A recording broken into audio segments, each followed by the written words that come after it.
Talks of David Solomon, podcasts on topics ranging from Jewish history and the Bible to Jewish mysticism, philosophy and thought. To find out about David's talks, books and more, visit davidsolomon.online.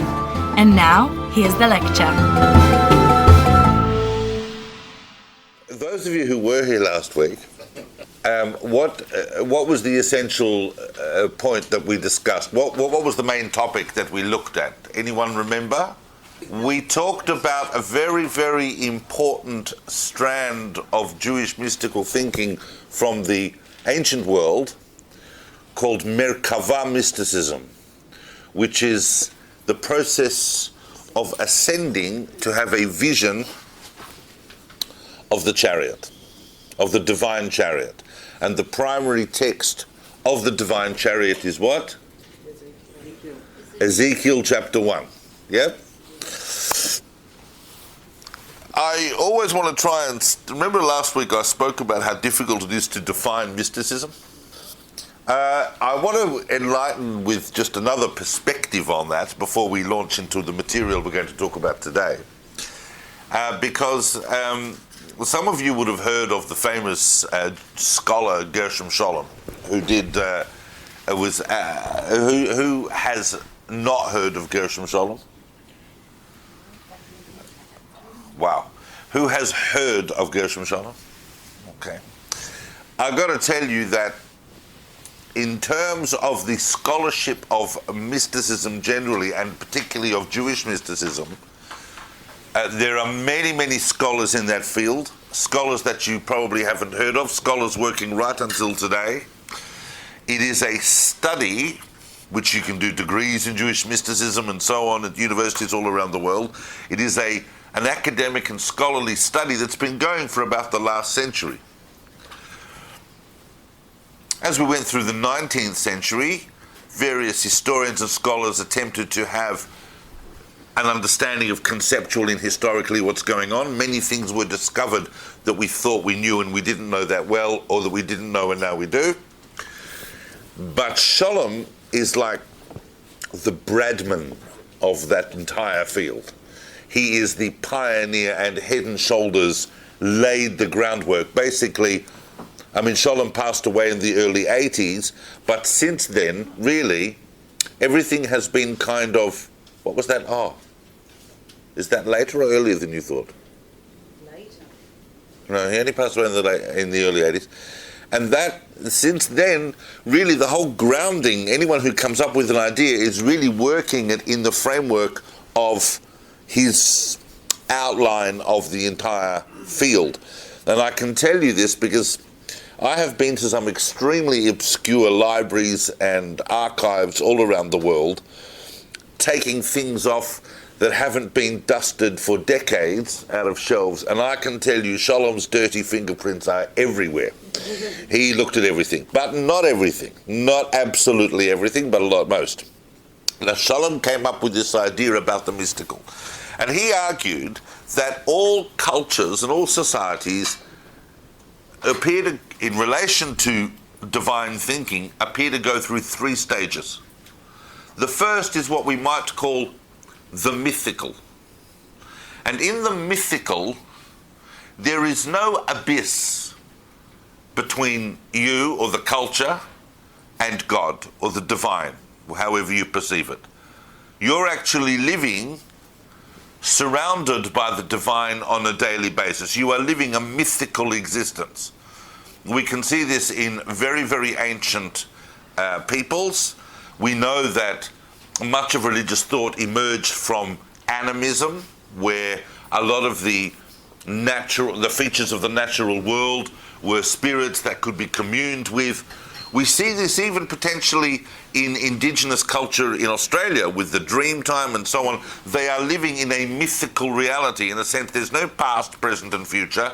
There's no separation. There's no, as Scholem put it, there's no abyss. The next stage a society might move on to is we might call the religious. And in the religious phase, there is an awareness of an abyss, of a gap between you and the divine. Religious systems tend to create of the divine a being that sits somewhere very, very removed from humanity and the world. We're all down here, and Allah is up there. And the third stage, according to Scholem, is what he refers to as the mystical. Remember last week we were looking for definitions of mysticism, and we talked about the mystical in terms of a journey. Scholem talks about this idea of the mystical as being a stage that every culture goes through, because every spiritual culture has mystical aspects. And in mysticism, we are aware of the abyss, but we are finding ways to bridge it.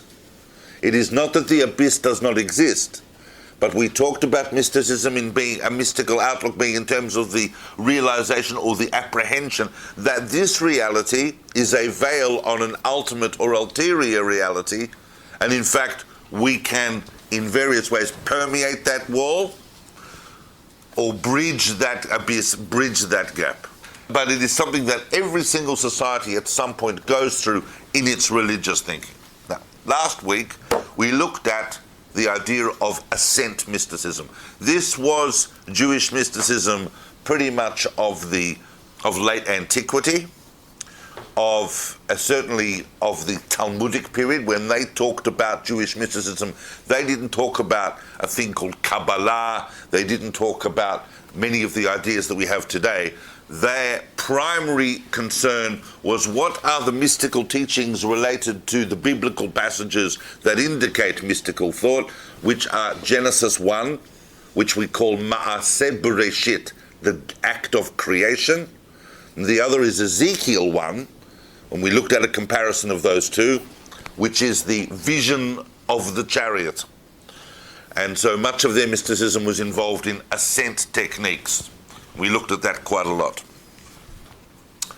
I want to, before we leave the Talmudic period, however, I want to hint at a couple of other mystical events or phenomena that seem to emerge from the Talmudic that give us a hint into other ways of accessing the divine reality. And one of those, there's just two encounters in the Talmud of individuals having some kind of discourse with the direct encounter with the divine. I know that some of these things are theologically challenging. We are brought up from the youngest age, those of us who went to Hebrew school, those who went to Jewish day schools, those of us who had parents who knew anything, would tell us, you can't see God, right? Doesn't matter what anybody else says, Jewish people believe God's invisible, and you can't see it. God himself says it, Lo yirani ha'adam v'chai, no one's going to see me and live. Nevertheless, here we go in the Talmud. Rabbi Yishmael ben Elisha. You remember Rabbi Yishmael ben Elisha? People are nodding their heads. That's a good sign, or it's just an automated response. Well, yes, he was the primary student of Nechunya ben Akana, and he, in fact, was one of the main... Sorry? One of the four? No, he was not one of the four. He was not one of the four of that famous four story, but he was very, very much a central character in most of the Heichalot literature, because he was recording the ascents of his own teacher, Nechunya ben Akana, and he himself was doing a lot of ascending. And he was a high priest as well. He was a priest. So he records in the Talmud, which you'll find in the tractate Brachot, in the Babylonian Talmud, a very obscure passage snuck away in the whole range of texts. He goes, one day, I went into the temple to do the service there, to offer incense. And when I walked in, I saw God sitting there. This kind of astonishing. And God said to me, bless me. So I said to God, may it be your will before you that your mercies overcome your justice. We know from very, very ancient and classic Jewish traditions that the world is created through two divine attributes. One is the attribute of mercy, benevolence, and the other is the attribute of justice. Justice is the container of mercy and benevolence. The famous Midrash says, Ratzah Kadosh Baruch Hu livro et ha'olam b'midat hadin, that God wanted to create the world with the attribute of justice. In other words, sounds fair enough. Everything goes according to justice. You do something wrong, kabang, you're punished. Yeah? Everyone's going to get exactly what they deserve. Do something good, you get rewarded, boom, boom, and that's it. It's very, very straight lines. But the divine saw that the world would not be able to endure such an arrangement, especially not in the murky, ambivalent hallways of human behavior. Therefore, he joined into the attribute of justice the attribute of mercy.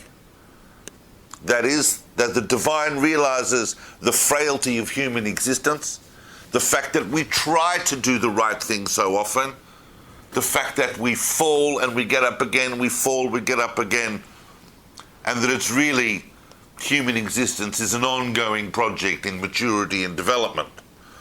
And that requires great benevolence on behalf of the divine. So Rabbi Ishmael blessed God, because God asked for the blessing, may your mercies overcome your attribute of justice. And God nods his head and goes, yep, fair enough. The Talmud concludes there that they bring this story to show you that the blessing of an ordinary person should never be lightly esteemed in your eyes. Doesn't matter. Whatever type of person comes and blesses you, can be the biggest noch schlepper in the world, and you might say to yourself, what's he doing blessing me? I mean, really, look at him. But a blessing is a blessing, and you take it where it comes. Yep, this is one of the reasons the Talmud brings this, but that encounter is astonishing, because it's not like the rabbis are jumping up in the Talmud going, what do you mean you saw God? How could you even express such an idea? They just relate that, and then they move on to another discussion. The other encounter I want to talk about briefly, and I'm raising these for different reasons that hopefully become apparent later on. The other one I want to tell you is much, perhaps in some ways even stranger. And that is that, and this is incredibly relevant today. Yeah? Who knows what microdosing is? As you know, in the 60s, anybody heard of the 60s?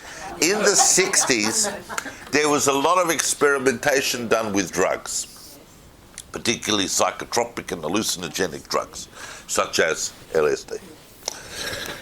And that kind of got shelved a little bit, you know, because Western culture went through its whole we can't do that phase.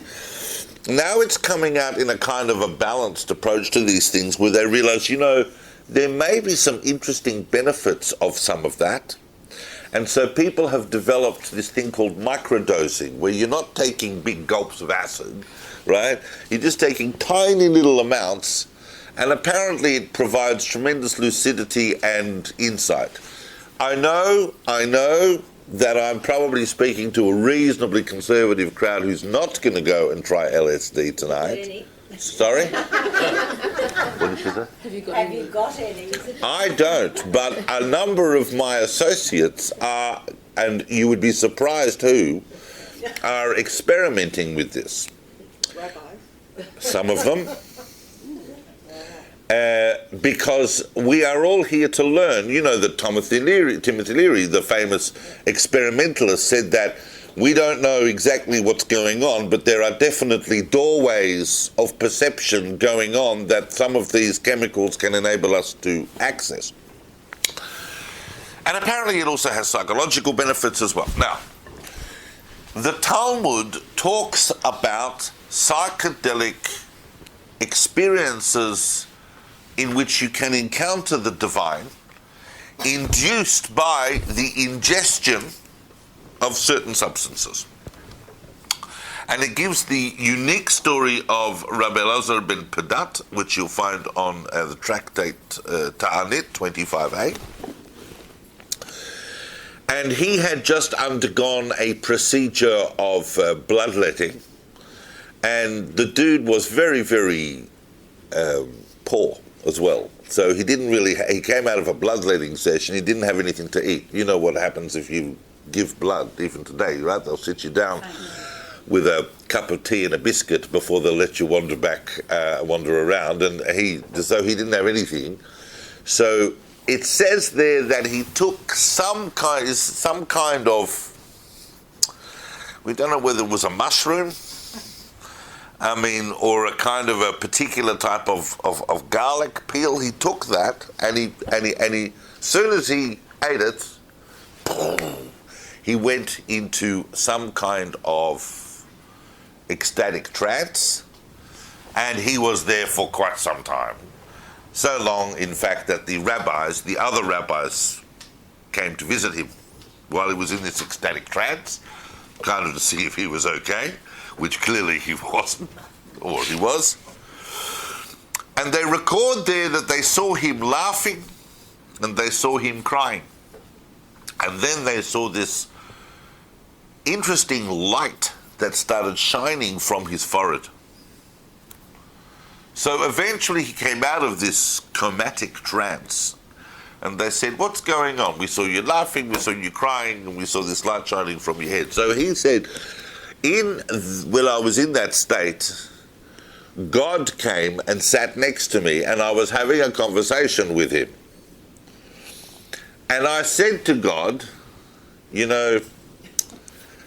this life I've got is a bit of a tough gig. How long's it going to go on for like this? So God said to me, "Do you want me to reverse the entire universe and start again so that maybe you will end up in better circumstances?" He says that. An amazing conceptual theoretical discussion. So Elazar ben Pedat says to God, he goes, "What, you're going to roll back the whole universe, start again, and then it's just maybe?" He goes, "How long, have I lived most of my life, or is the best part yet to come?" He goes, No, the best part you've already had. You've lived most of it. He goes, "Well, in that case, I don't really want it." And then he says, then God said to him, "Because you didn't want me to roll back the universe on your behalf, which I would have done," said God, "I'm going to reward you with," and it's a mystical reward. You have to understand the symbolism of this. He goes, "I'm going to give you 13 rivers of pure parsimon oil." And he goes, "Well, that's very nice." He goes, "But what will, that's all I'm going to get?" And God says, "Well, what about your companions?" And he goes, "What? You're God." Right? Well, we're talking about limited resources here. So in the end, he wins this discussion with God, and God touches him on the forehead, and that's the beam of light. Right? Then he wakes up. So the Talmud is already hinting at different ways in which the divine can be directly encountered, either through the very, very charged and mystical experience of entering the temple, or through the use of hallucinogenic substances. But that is not particularly what I'm going to talk about now before the break. What I want to talk about now is the whole other side of mystical study. We looked last week at the Ma'aseh Merkava. Yep, at the workings of the chariot. What was the other dimension of mystical study? Ma'aseh Bereshit, the study of the work of creation. And that entire field of inquiry evolved into a very, very seminal text. A very important text, which we still have, which is kind of like one of the absolute foundational texts of Jewish mysticism. It's probably the most ancient. It's so old, we don't even know when it was compiled. And it's called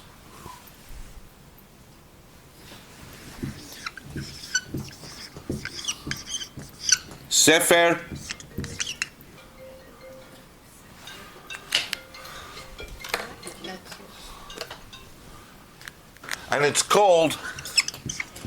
Sepher Yetzirah, the book of, it's usually translated as the book of creation, although Yetzirah is really formation. The book of Yetzirah, the book of creation.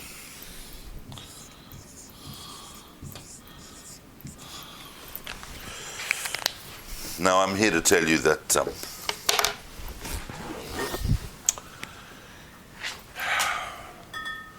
for the last, what are we, 2019, right? So for the last 1200 years or so, this book has been commentated upon, translated, analyzed, discussed, dived into, and no one really understands it yet. How does a book that no one has understood for so long become so foundational to Jewish mystical literary experience? Is difficult to say, other than the fact that when you read the book, it is so mysterious that it just draws you in. It draws you in. Now, we're going to look at that in a second, because we're going to look at the first chapter of it, just to show you, so you don't have to worry about what I'm talking about in relation to a literary experience. But the Sepher Yetzirah, we don't know where it came from. The earliest estimates of its recension, and what that means when we say recension, anyone know what we mean by that? The last documentary change? Yeah, the time when it kind of got compiled into more or less its current form. Prior to this, it might have existed in different separate kinds of forms. Yep, it still has a couple of different forms, but its basic put together, its final big editorial job of pre-existing elements, we know is probably around the early 9th century. That's early 800s in the Gaonic period. But it's much older. The Talmud talks about it, which means that we know it must have existed prior to 500. It may well be that the reason that it came so much to prominence is because Merkava mysticism became difficult for people. Not that it was ever easy, but it became more than difficult, it became impossible. Do you know why Merkava mysticism became impossible after around about the 3rd or 4th century? Why did Merkava mysticism become difficult? I'll remind us. Because Merkava mysticism, the ascent to the chariot, requires the person to be in a very, very heightened state of purity. What do you need if you're going to achieve the highest possible state of purity? Well, we've got mikvahs. That's not a problem. Got plenty of mikvahs. fasting 40 days. You got to fast, but that's not a problem. People can fast. They were doing a sense after the Bet HaMikdash, because even Rabbi Akiva and all those, for that was 60 years after the Bet HaMikdash, they're still, after the temple was destroyed, not having the temple is not still a problem. There's a very, very important ingredient, however, that you need in order to achieve absolute purity. Are you familiar with that? The oil. No. When the people of Israel go into exile, yeah? Don't know if you heard about it, but we've had this long exile. When the temple's destroyed and we go into exile, the Levitical purity level of the entire nation of Israel descends to the lowest possible level of uncleanliness, which is uncleanliness through contact with the dead. No. There is only one way out of that. There is only one way out of that, and that is through the ashes of a red cow. Put your hand up if you have absolutely no idea what I'm talking about. It's called, sometimes you'll hear of it as the red heifer in Leviticus. I don't know why they call it a red heifer. A para aduma, a cow, is a perfectly acceptable word, right? Some reason they think the red cow is a bit corporeal. But it's a red cow, and the ashes of the burn red cow, it's got to be completely red. It can't have more than 2 black hairs. It's got to be completely red, and you sacrifice it, you burn it, and the ashes get mixed with water from a mikveh, and they get spread. It's this incredibly elaborate and obscure procedure, but up until around about the 3rd century, they still had some of the remaining ashes existing from the temple. After that, they were no longer existent. Yep. By the way, on that subject, I know that some of you are sitting going, oh, well, there you go, right? That's it. That's all in the past. That's gone, right? And you sometimes forget that Jewish history and Jewish life is an ongoing and dynamic thing. There will be a red heifer, I can tell you that right now. Every few years, it's some dude in a ranch in Montana or Wisconsin is trying to genetically clone one. These things will return. And I'll give you a classic example. We lost, for about 1,500 years, we lost the Techelet. We lost it. Some people are sitting in this room right now going, I have no idea what the Techelet is, but I'm too scared to put up my hand and ask you. Someone said it. Yeah. What is the Techelet? Everybody familiar with the concept of tzitzit? Yes. Yep, so the concept of fringes on the corners of garments. What color are those fringes? They are white. Except the Torah tells us that one of those fringes needs to be the color of Techelet, which is like a sky blue. Now, we lost the source of the dye for that in around about the 5th or 6th century. Since the 5th or 6th century, we've no longer known what the origin of the dye is until the 20th century, when they realized that in the Mediterranean, periodically there appeared this particular type of mollusk, and they extracted the dye, and it turns out that that is the dye of the Techelet, because it matches perfectly all of the sources that discuss the origin of this dye.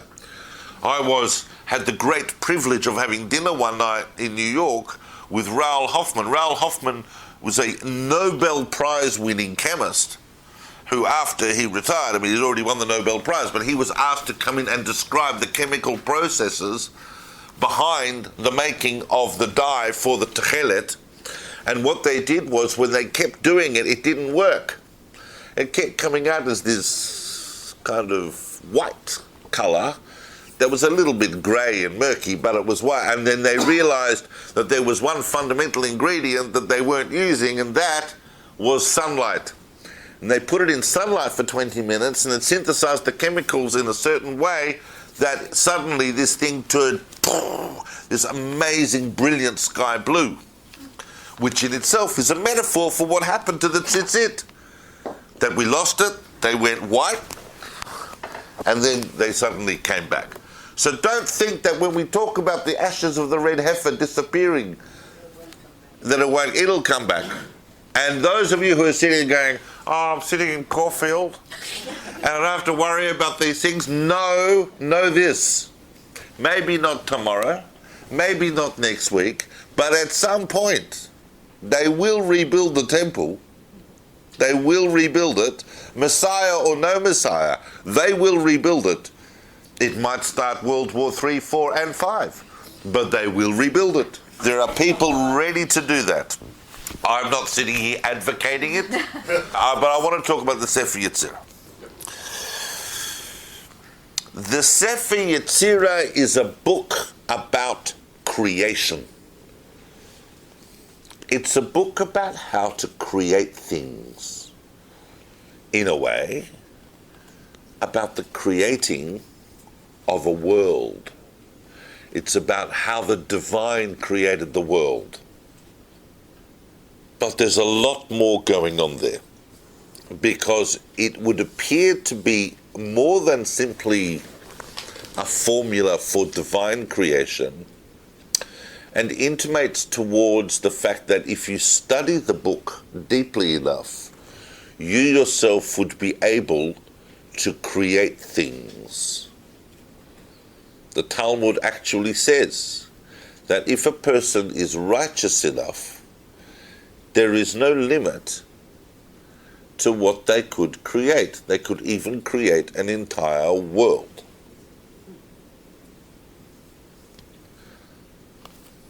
Implying that creating a world for the divine is not such a big deal. Anyone can do it. You just have to be completely and absolutely free of any taint whatsoever, completely righteous, and have the right kinds of intents and so on. Now, I'm going to hand out this handout. I don't want you to look at the back of it yet, because that is going to be talking about a separate point that we're going to be discussing after the break. What I want you to look at is the front page. Now, do not get confused. And before I hand it out, I want to talk about this before I give it to you, so that when you look at it, you go, oh, no. I've only produced the first chapter and the first few lines of the second chapter. It's in English. I thought about just doing the Hebrew, but then I heard people going, no. But here's the problem. I went online to try and find a translation I could copy and paste. Yeah? And I found Westcott's translation. Westcott's translation of the Sepher Yetzirah is a 19th century translation, 1887. It's a 19th century translation, and it's not particularly accurate. But it's okay. It's not wildly different, but when you look at the Hebrew, you look at this, and you go, I don't think that's quite what it's saying. But it's close enough that it will give you an idea of what the Sepher Yetzirah looks like. The Sepher Yetzirah is concerned with letters and numbers. With letters and numbers. The Sepher Yetzirah is concerned with letters and numbers. This is how the world is built. Take this and hold on to this and pass it down. The Sepher Yetzirah is the first text, and listen carefully, because those of you who are going to be continuing with me in the next couple of weeks in this journey will need to be aware of this. But the Sepher Yetzirah is the first text that we have that talks about the concept of there being 10 Sephirot. 10 Sephirot. Now, what are Sephirot? And no one in this room who is coming with a knowledge of the word Sephirot of the last 1,000 years is going to be able to use that knowledge to enable us to understand what the book of Yetzirah means when it talks about Sephirot. It doesn't mean what Sephirot are going to become, and which we're going to look at, but it is the first text to use this. In a set, Sephirot means numbers in the context of Sepher Yetzirah. But more than just numbers. And we don't really know what they are, but they are 10 emanated energies from the divine. There are 10 emanated energies, but we don't know quite what that means. We know that the Sepher Yetzirah, right from the first Mishnah, right from the first paragraph, talks about this root. Who is familiar with Hebrew letters? Who's kind of familiar with Hebrew letters but didn't put their hand up before? Because they thought I was going to ask them or something. I'm not going to ask anybody. Put your hand up if you're familiar. Thank you. Gosh, what a bunch of scaredy cats. Right?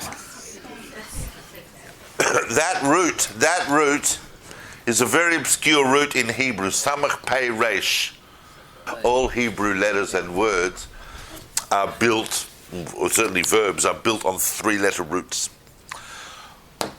And here's a 3-letter root, a very powerful one, Samach Pei Resh.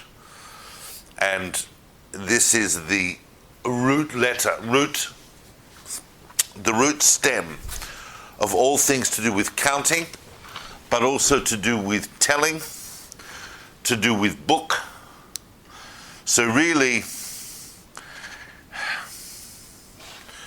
the Sepher Yetzirah itself is telling you, when it says at the end of that first paragraph, he created this universe by the 3 Sfarim, number, writing, and speech, that somehow the creation of the world is a form of communication. It's a mathematical and linguistic communication. The 10 Sfirot are obsessed, the Sepher Yetzirah is obsessed with numbers and letters. These letters are introduced in paragraph 2.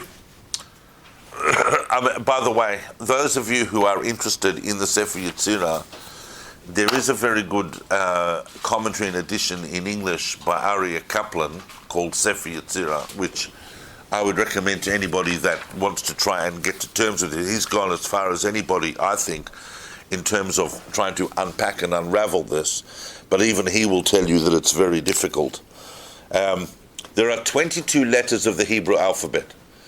God created the universe through these 22 letters, but the relationship between the 10 Sfirot, which are some type of creative modality, a decad, some type of creative modality in base 10, remember, always remember, that we don't talk about the number 10 as being significant because it's significant to us, because we've got 10 fingers.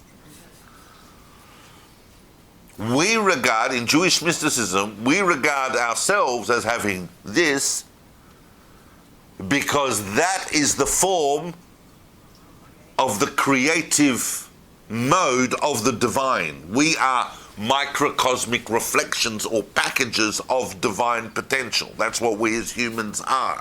That's a fundamental paradigm of the Jewish mystical understanding of the relationship between humanity and creation. That's what it means when it says in Genesis 1:26 and 1:27 that man or humanity is created what? In the image of God. God is not a dude with a body, but the way that God creates reaches its apex in the human form. And therefore we are a representation of the divine. But the world, the natural world, is created through 22 letters of the Hebrew alphabet, in all forms of permutation and combination. This is a very important point to understand. Therefore, when mystics of the last few thousand years in Jewish thought have peered into this book, they have attempted to try and understand what it is that they need to do in order to create, and what permutations and combinations they need to make with letters in order to emulate the divine. Yeah? Now the Sepher Yetzirah also talks about the concept of elementals. And there are 3 elemental letters. There are 3 elemental Hebrew letters from which all the other letters emerge. Those letters are Aleph, Mem, and Shin. I know some of you thought I was going to say Taf, because that would make the word emet, meaning truth, and that would also mean Aleph being the first letter, Mem being the middle letter, and Taf being the end letter, but in fact it's Aleph, Mem, Shin. The Sepher Yetzirah explains this, or to the level that we could call it explaining, that we're talking about aspirants and sibilants and different types of letters that emerge from Aleph, Mem, and Shin. But what it's really concerned to tell you is that these are also primordial elements. This is spirit, or air, water, and fire, through which earth and the whole earth was created. The Sepher Yetzirah then goes into explaining that all binaries come from the 7 letters of Bagat Kafrat. Okay. You're sitting here going, I have no idea what he's talking about, but you do. Because these letters, Bagad Kafrat, are the letters in Hebrew that take a different form if they have a dot in it. Therefore, they are the origins of all binaries. What does that mean? Well, it means that you have a whole lot of dualisms and doubles. Everything in the world that is double emerges from here. It's very important to understand how to make binaries in the world if you're going to create it. Binaries meaning doubles, or not doubles. Alternatives. I know this is very, very difficult and ambiguous stuff, but I'm just. What did you call those 7 letters? Beget Kafrat. But that's what. That's what it spells. Yeah. It's just they're just the letters. This is grammatical terms. The Sepher Yetzirah believes that the language of Hebrew, and this is an important point, is primordial and powerful. In fact, we know there's only really 2 power languages, sacred power languages, that come from the ancient world. One is Hebrew, the other is Sanskrit, that are regarded by their cultures as holy power languages. But the Sepher Yetzirah unequivocally tells you that the world was created through the Hebrew language. That's a very interesting point. That's a very interesting point. I'll get onto that in a sec. Or maybe not, because that will take us. That will take us somewhere else. The Sepher Yetzirah is also deeply concerned with the issue of astrology. Those of you who think that Jewish thought has nothing to do with astrology couldn't be more mistaken. Astrology and understanding the movements of the zodiac and their place in the natural world, and as an influence in human affairs is paramount. Now, I know that some of us could cynically sit here and say, oh look, you know, astrology has been debunked by science. It's a nonsense. But you know what? I'm not so sure. I'm not so sure. Hugo, I'm serious. I'm not so sure. Yeah, I'm not talking about when you meet someone in a nightclub and go, oh, I'm an Aquarian, what are you, right? But even that is kind of interesting because people do seem to have certain traits that are reflective of what we understand in very, very broad terms about astrological signs and so on. Astrology played a very, very big part in the formation of science and what we now call astronomy. The problem with astrology is, if there is anything to it, we don't know enough about it. It's not that we know too much, it's we don't know enough about it because science has gone in another very, very important and useful direction. But you know what science is like. Once it's on those days, it's like with medicine. Right? Western medicine prides itself on knowing everything. We have the entire biological anatomical picture, but they don't. And every time science turns around, even in physics, you realize that one of the great moments in the entire history of physics happened just in the last 20 years. You are aware of that, aren't you, in terms of cosmology? When they got to the end of the 20th century, they thought they didn't have a grand unified theory yet of all the different forces.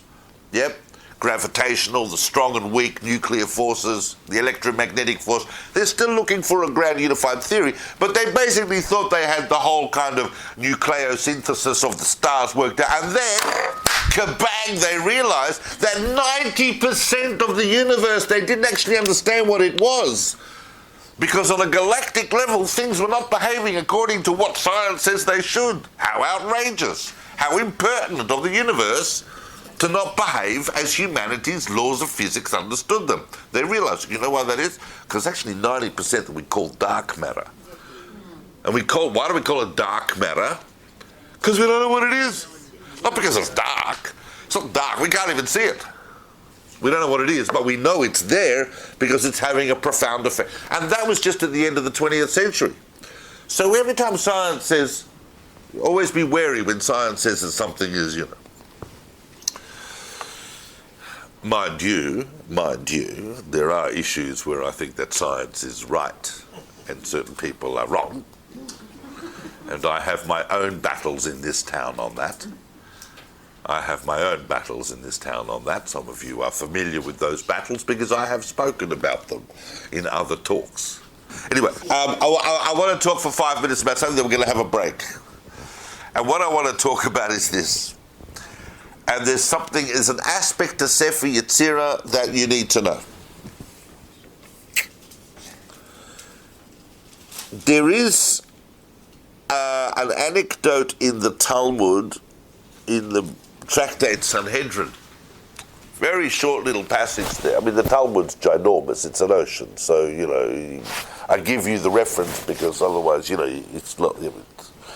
I'll spend the next 20 years studying the Talmud to find one little thing, right? But in Sanhedrin 65b, you will find that there is a discussion about Sepher Yetzirah. And it brings the quotation I said earlier, that if the righteous wanted, if they're completely righteous, they would be able to create stuff.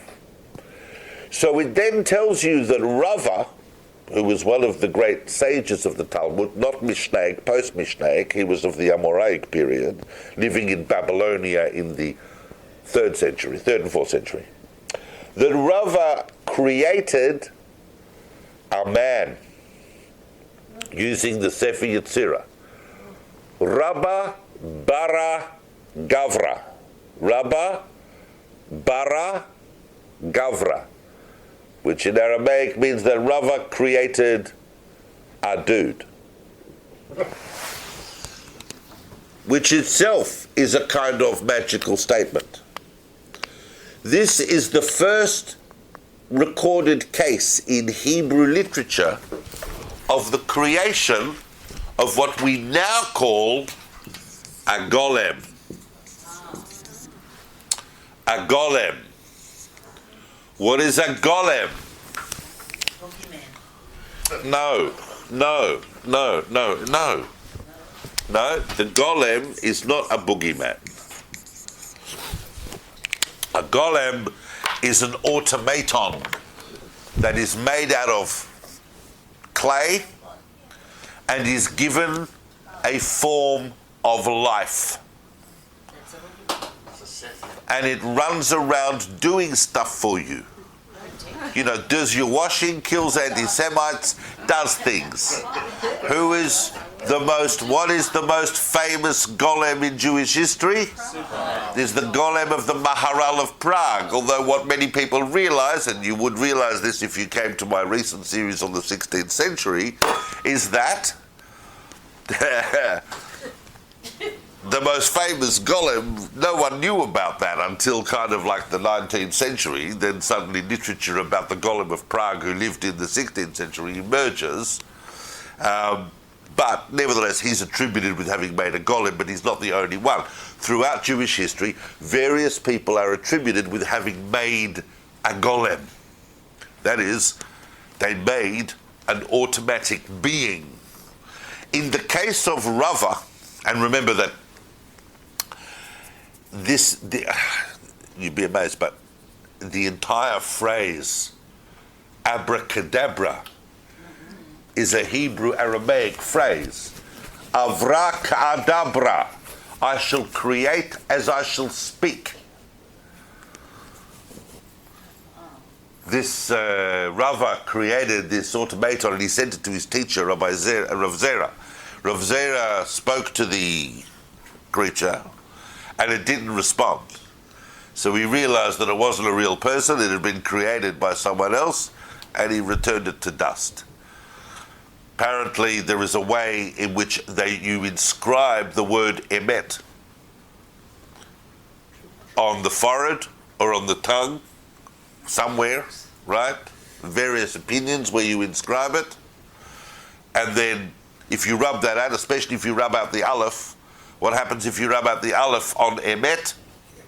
You get met, which means dead, and the thing collapses and becomes a pile of dust. But there are very famous golems throughout Jewish history. Another famous golem was built, allegedly, by Shlomo ibn Gvirol, the famous Spanish poet of the 11th century. Uniquely, he built a female golem. Rumors abound. Now, once again, listen carefully. Once again, if we were sitting here in the 19th century, with all our scientific hubris and sophistication, even though the entire scientific world of the 19th century has also been demolished and rebuilt, but if we were sitting here with all our cynicism of the 19th century, we'd say, oh, golems, right? Automated human beings. What a notion. And yet, you know, we're not that far away. We've got algorithms. We got virtual reality, we got algorithms, we got artificial intelligence. You go to Japan now, and they are on the verge of some very, very big breakthroughs in robotics and technology. It will not be that far away. The stuff of science fiction will not be that far away, and we will have automatons walking around that in some ways you might know that they're automatons, but they will be very, very lifelike. So there is a way in which these things come about. But the Sepher Yetzirah is a spiritual technology. Now, we'll take a break. Afterwards, we're going to come back, and what we're going to look at is just because you can create using the Sepher Yetzirah, that's all very ooga booga. But it's not what we would necessarily call an encounter with the divine. What we're going to look at is a very important figure in Jewish mystical history and thought, who went probably deeper than anybody else into the Sepher Yetzirah and showed how its meditations were enabling of direct divine experience and encounter. So I'll see you, what time is it? 10 minutes. I'll see you in 10 minutes. Yeah. Thank you for returning promptly. Daria pointed out to me something that I didn't mention, but I'm not going to go into it too much, but the whole notion of Pythagorean number mysticism is also quite clearly present in some form. Sepher Yetzirah has been attributed to very ancient sources. Some people say it was written by Abraham, some people say it was written by Rabbi Akiva, but it clearly shows influence of ancient world thinking about mathematics, about rhythms.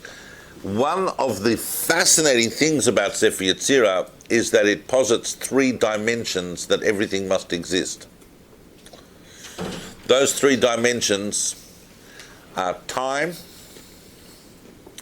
space, and that kind of concords with modern thinking. Everything exists in time and space. Time, space, and the human. It regards the human as a co-equal and coexistent dimension with time and space. The other thing I wanted to mention out of the Sepher Yetzirah, and it's a short point, it emerges, you can't really see it in the English, but it emerges in paragraph 8 of chapter 1, and that is an idea that is kind of prevalent throughout all of Jewish mystical thinking, and I just want to highlight it for 1 minute before we move on, because it is going to be important. And that is this idea called, which I'll transliterate that, Ratzo Vashov. Ratzo Vashov. Now, in the vision of Ezekiel, when he saw the angels in relation to the divine chariot, the angels were running and returning. Running and returning. There is a pulsation to mystical experience, a little bit like a moth around a candle flame. You run towards the divine light, and then it gets too much, and you recede, and you go back. Ratzo, running, and shov, returning. It's a very, very important paradigm in Jewish mystical thought. From anybody approaching God and approaching that kind of encounter and having a mystical experience, it's not all one-way traffic. You have to withdraw at various points because it's too much, and you can become absorbed into the divine light. If you become absorbed, this is common to all forms of Jewish mysticism. If you go too far, too fast, you won't come back. Now, one individual who took Sepher Yetzirah very seriously was born in the year 1240. Now, to understand this individual, whose name I haven't said yet, so don't worry, to understand this individual, we need just to go back a little bit contextually to just prior to his being born. The year 1240 is a very, very important year in Jewish history. Why is the year 1240 important? Why would someone born in the year 1240 think of themselves as maybe having the potential to be a little bit special? What is the Hebrew year 1240? Who knows that? Put your hand up if you know the Hebrew year now. 5779. Right? 1240 is how many years ago? 779 years ago. So what was the year 1240? 5,000. Every day of creation is represented by 1,000 years. So we are in the 6th millennium of the Torah's understanding of the counting from Adam. Everybody follow? The sixth millennium. What happened on the sixth day of creation? Humanity. Therefore, the sixth millennium was always seen as the millennium of the fulfillment of humanity. That is why mystics understand that everything from 1240 onwards is a completely accelerated process of, in a sense, humanism, of the rise of humanity as a project, the complete revolution of humanity's technological processes in the world, and in concert with, hopefully, and not without issues, humanity's progress towards a more enlightened and cosmic mode of living.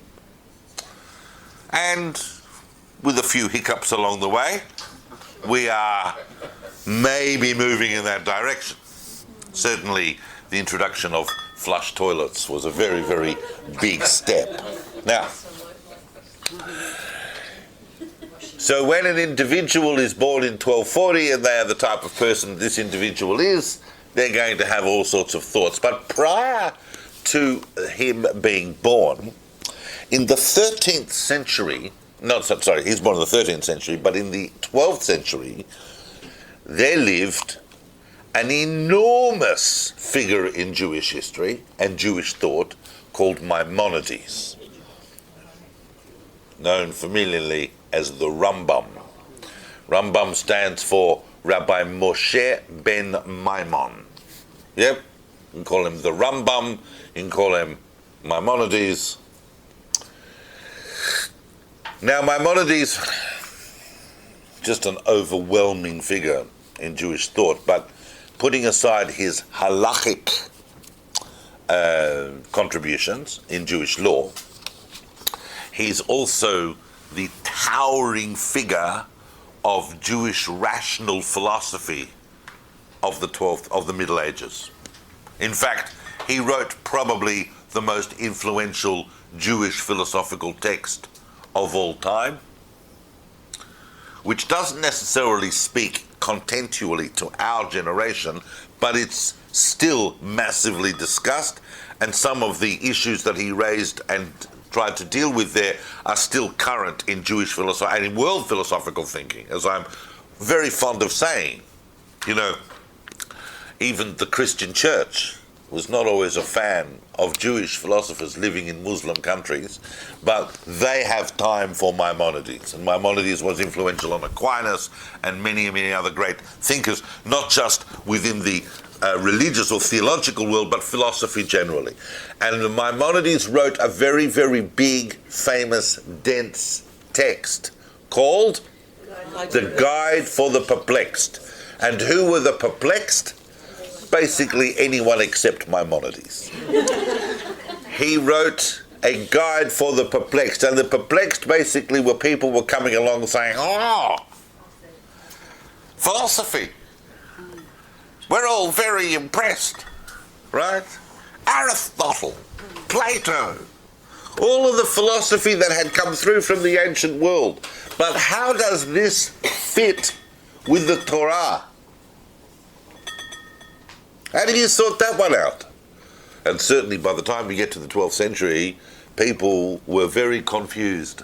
And with the revival of ancient world philosophy, as it was in the Middle Ages, and remember that the 12th century is really the height of Aristotelian thinking and the height of high scholasticism, young intellectuals were leaving Judaism. It's exactly the same challenge that Judaism would face today if you looked, for example, at science, which is why I think it's very important that rabbis don't run around going, the sun goes around the earth, because it's going to have an effect on Jewish continuity. Make no mistake. If people see direct conflicts, they're going, well, if that's bunked, then this is... But people are coming along and they're going, how do you reconcile the Torah with science? Because in the 12th century, Aristotle was science. So the Rambam wrote this huge book called The Guide for the Perplexed, which is really an excursion into rationalism. It's really showing you how the Torah not only is not in conflict with science, but the Torah is science. It's a rationalist book, and the only reason that you can't see that is because philosophy has really yet to catch up with it. Now, that's all very well, and that's the whole subject, and when we do Jewish philosophy, we can look at the Rambam and so on.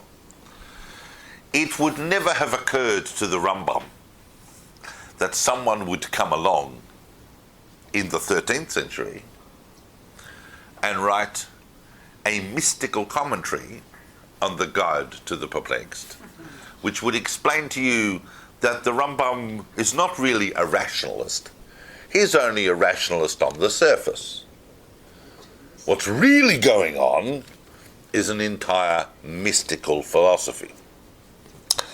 A discussion ensued in the times following Maimonides about what Maimonides actually meant. And there is this concept which you'll come across in academic literature and in other forms to describe this thing, and it's Latin, it's called unio mystica. Unio mystica, which means mystical union with the divine. Now, bear with me, because it's a little complex, but I'm going to layer this, and you'll see what I mean.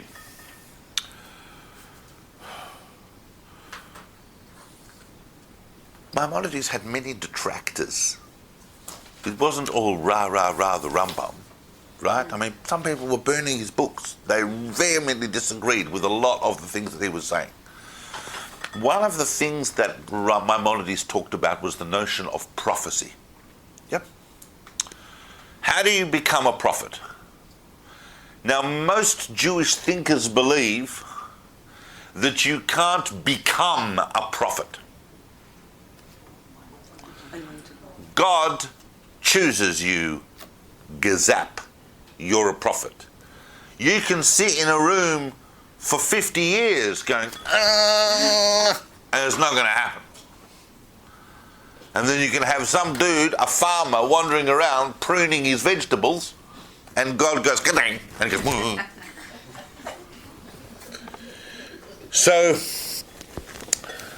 Maimonides was of the opinion that given that prophecy is a heightened rational awareness, that someone can work on the purification and reification, if you like, of their active intellect to the point where they can apprehend a merger with the divine intellect, so that their perception is completely super-rational, and that's what prophecy is. If the Torah is simply a window on the way that the world is run by the divine, so all reason and rationality accords with the Torah, because that's what the Torah is, then a prophet is someone like Moses who has reached that super-rational level, and everything they utter is truth and pure reason, because it comes directly from the divine source.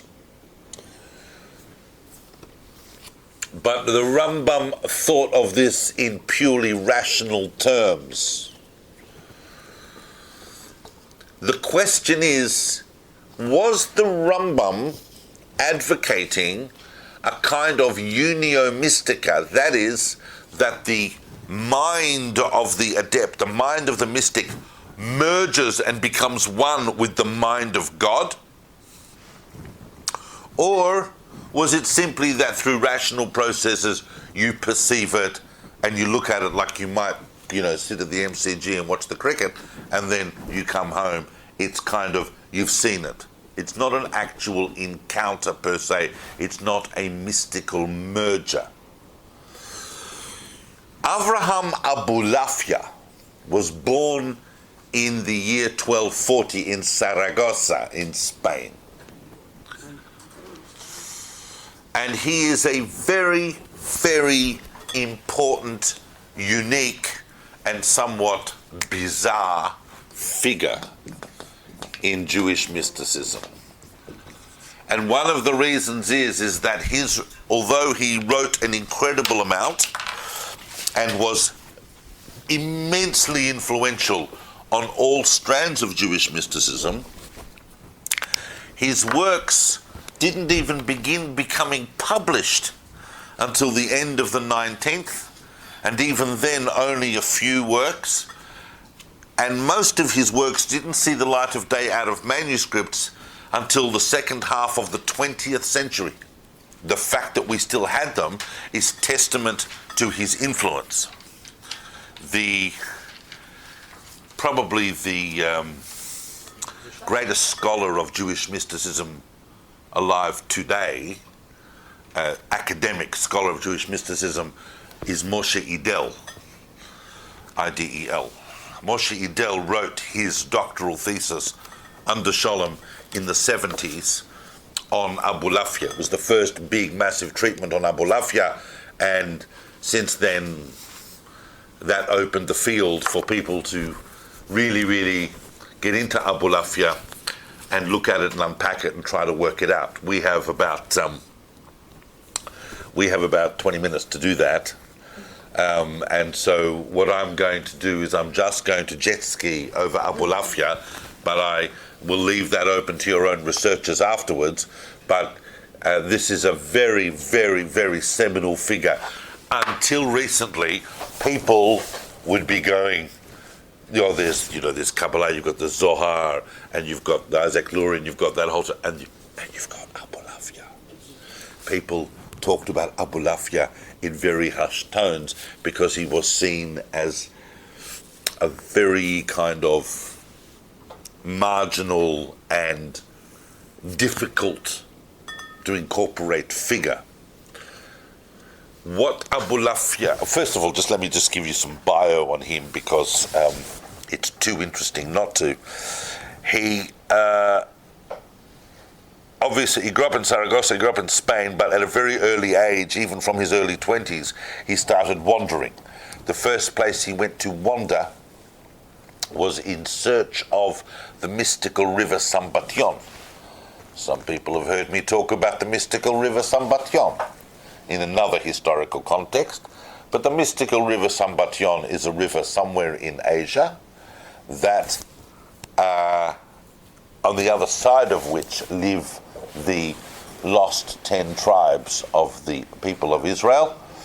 So in the Middle Ages it was seen as a kind of mythical redemptive place to try to get to. It is famously a river that flows throughout the week and you can't cross it because it's got all these rough boulders and stones that bounce along, but on Shabbat everything calms down, the river stops flowing, and you can hop over it. So he went in search of that. Don't know whether he found it, but he emerges later on, traveling throughout southern Europe, particularly in the Greek Isles and places like Crete and so on, where he emerges as a teacher of an entirely alternative mystical system. He is aware of the major currents of Kabbalistic thought that we're going to start touching upon next week that are happening in Provence and Barcelona and Girona and Spain, in southern France and eastern Spain, where that whole field of inquiry is being developed that's going to lead on to the development of Zoharic Kabbalah. He's aware of it, but he is developing an entirely different spiritual mystical system based primarily on his gazing at Sepher Yetzirah. In about 1280,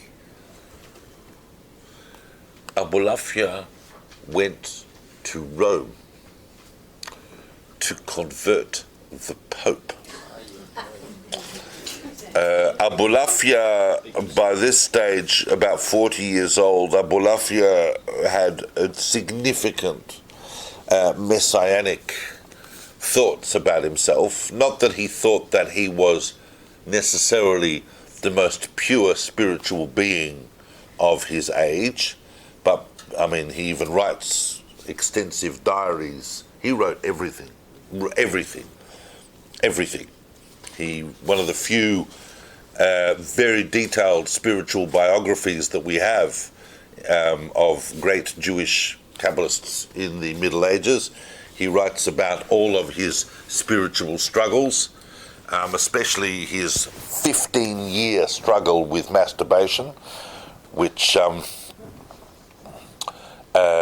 he eventually, I believe, overcame. Yeah. I mean, sorry? It fell off. It fell off. Yeah. 15 years. But he's, he was in fact a very, very brilliant and specifically chosen individual. That's how he saw it.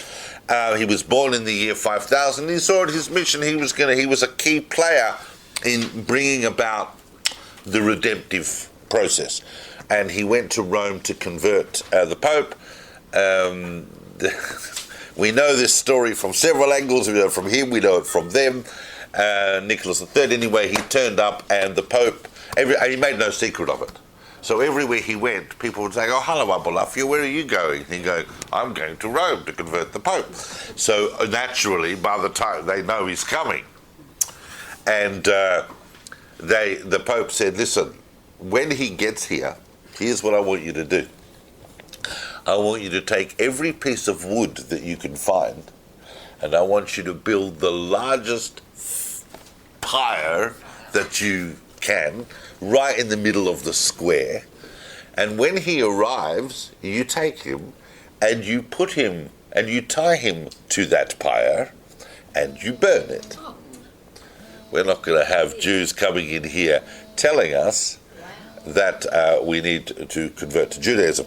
Oh no, this is 1280. You don't, They burned a lot of Christians. They burned a lot of people, but they're not going to tolerate Jews coming in and doing that. So he gets to Rome, and they arrest him, and they get every piece of wood that they can find, and they build this massive pyre, and they stick him in a cell, and they say to him, "Tomorrow, you're going to go on that." And it turns out it was Rosh Hashanah of the year 1280, and in the morning they open the cell and the Pope has died overnight. And they say that decree is absolved and you're more or less free to go.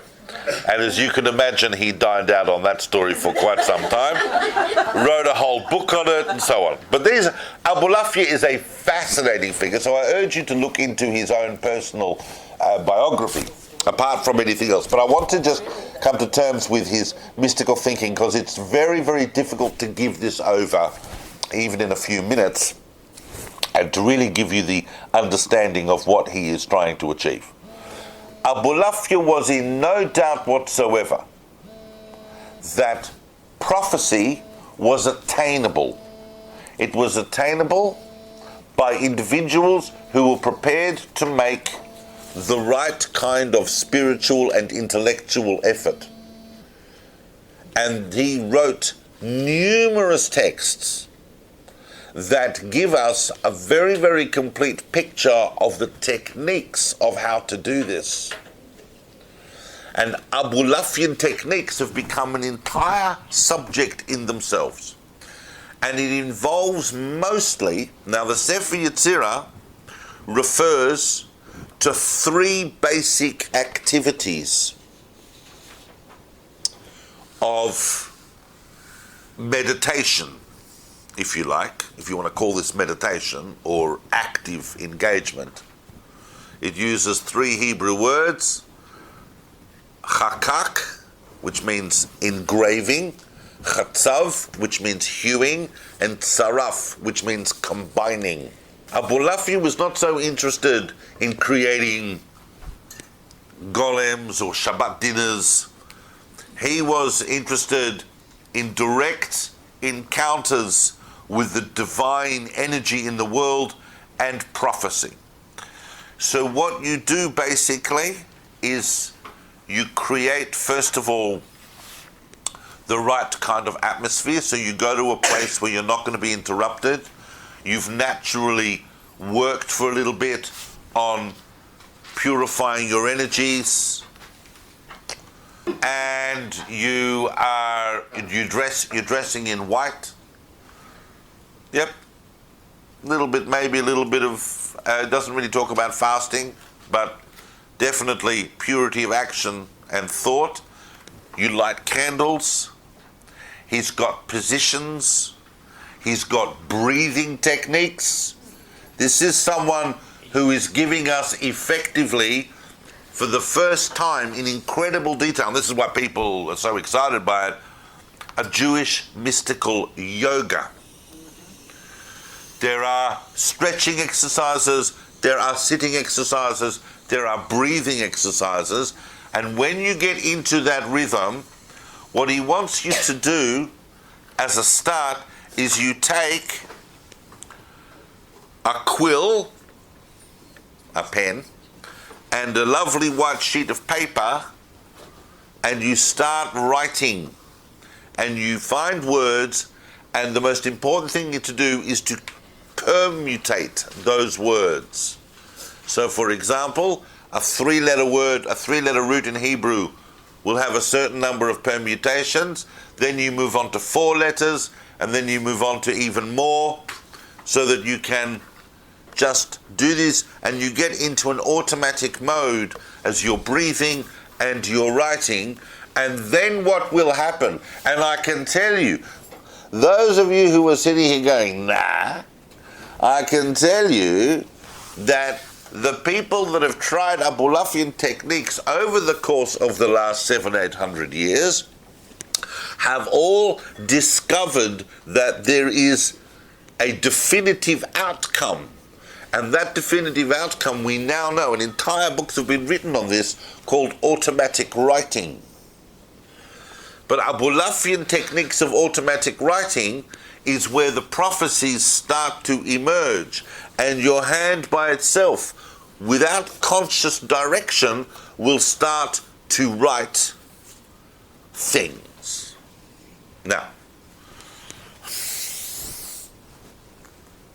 we know, because modern psychology tells us, that the whole field of auto-hypnosis and the whole field of what the human mind does, it can do a lot of different things, yeah, to get into what we talked about, somnambulistic states, but we also talk about different kinds of automatic states. Has anyone here been to a seance? Yeah. So that you can, I mean, not exactly 100% kosher seances, but the idea is that, you know, like using a Ouija board or whatever, right? It looks like, but somehow we are transferring subconscious energies onto that. So similarly, I'm not saying that this is in the realm of the unexplained or the miraculous, but this for Abulafia was the beginnings of these incredibly important techniques of revealing prophecy.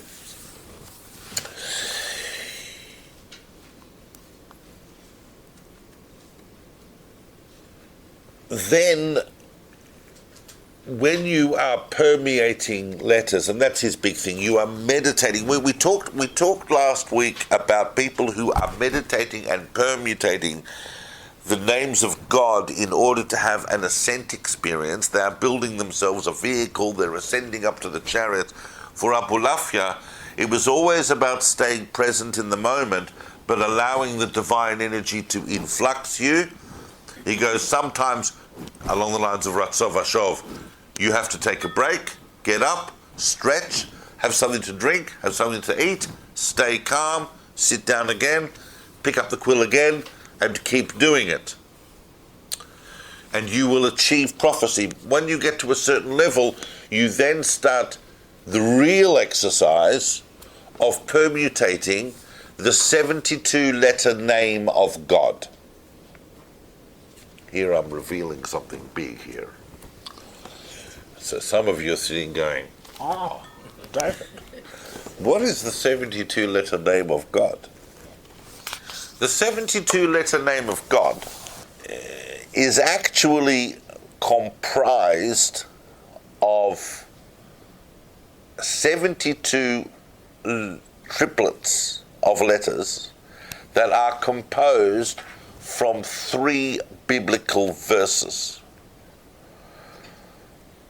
Those 3 biblical verses, and here I'm revealing to you probably something that some of you may not be aware of, that there are 3 particular biblical verses that are the source of the 72 letter name of God, and right throughout all strands of Jewish mysticism are regarded as 3 extremely important power verses if you know how to combine them. Abulafia shows you how to combine them. Those 3 verses I have printed on the reverse of this page. They are from Exodus chapter 14. When the people of Israel were running away from the Egyptians. Exodus chapter 14, verses 19 to 21. Now, you take the first letter of the first verse. What's the first letter of the first verse? It is, in fact, of course, a Vav. Then you take the last letter of the second verse, which is a Hey, and then the first letter of the third verse, which is a Vav. So it's Vav, Hey, Vav is the first triplet. Why were these sentences significant? Because these 3 sentences, right in the middle of chapter 14 of Exodus, each has 72 letters. Which is the Torah's way of saying, hello, there's something significant and important and mystical going on here. Each of these has 72 letters. Yes, someone a very long time ago realized that, because they sat down and they counted every single letter in the Torah. As you can imagine, what else have Jews got to do with their time? That has been done. There's verses in Genesis in relation to Abraham where it says that Abraham called out in the name of God. And what that meant, according to Abulafia, was, of course, he permutated and he meditated upon the combinations of these letters. Yeah? Around the time that Abulafia is doing this, by the way, and I meant to mention this before we started speaking about Abulafia, actually a little bit before that, during probably the time that Maimonides in Spain and Egypt and the whole of the Sephardic axis is becoming the great rationalist philosopher, there is a movement developing in Germany called the Hasidei Ashkenaz, the pious of Germany, which is in its own mystical movement with its own mystical techniques. Why these people are developing techniques is because, as I said earlier, ascent theology is no longer available to them. No one really knows how to do that, and even if they did know how to do that, they don't have the requisite levels of purity. But in Germany, they were developing an entire mystical approach called Tselem approach. What's the meaning of Tselem? Image. God created humanity, B'Tselem Elohim, in the image of God. These techniques involved gazing at one's image. Well, they were doing it in bowls of water, actually, and they were also doing shadow gazing. So they would go out and they would examine their shadow, and if something was wrong with the shadow, then they would know so. But, you know, apparently there is an exercise. Does anyone know about this? Where if you stare at your own image in a mirror? Do you know this? Oh, you don't know this? If you stare at yourself in the mirror, after a few minutes, I don't know how long it is, maybe 5 minutes, whatever, the mind does things and very, very bizarre things start to happen. Most people don't get beyond that point because they start to see monsters, seriously, and distorted shapes of themselves. But if you press on beyond that to even up to the 30-minute level, you start to get extremely blissful and serene sensations. This is called, there's a whole technique in that, and it looks like they were into that as well.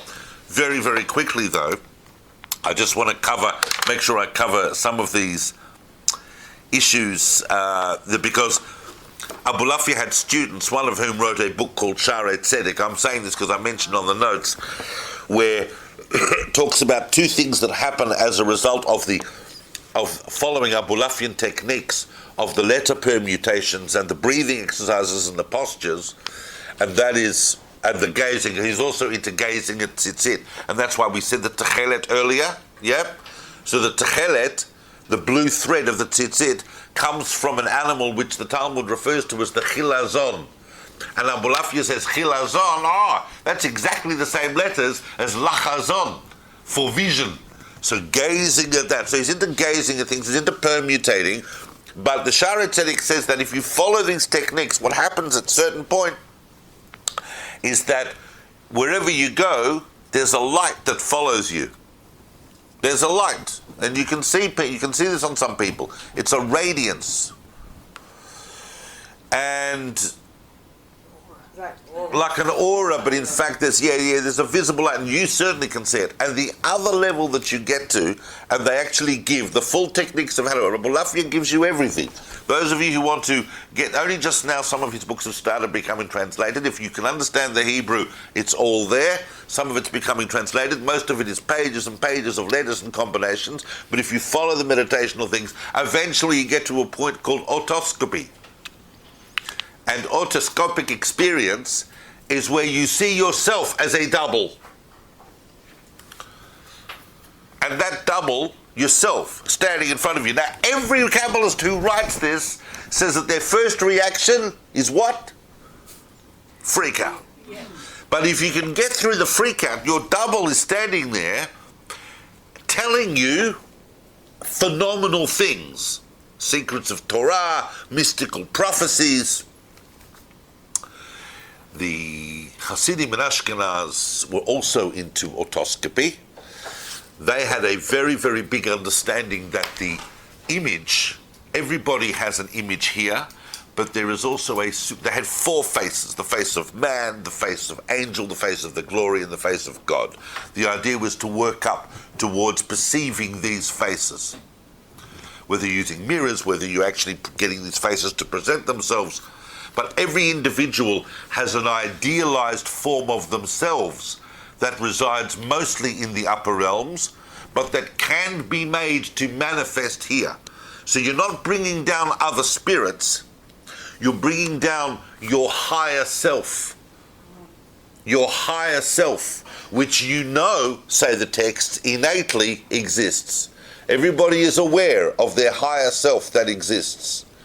And we always aspire to emulate our higher selves, but you can bring that higher self down, a fully rectified, outside of space and time version of yourself that is a pure being that is able to guide you and tell you things.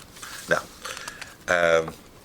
so today basically we've looked at the act of creation. We've looked at the act of mysticism, the chariot. Now we've looked at the act of creation, and don't underestimate the incredible influence of the Sepher Yetzirah, which is still studied today. There are still people who get into it and try to fathom its basic points. But I will see you all next week.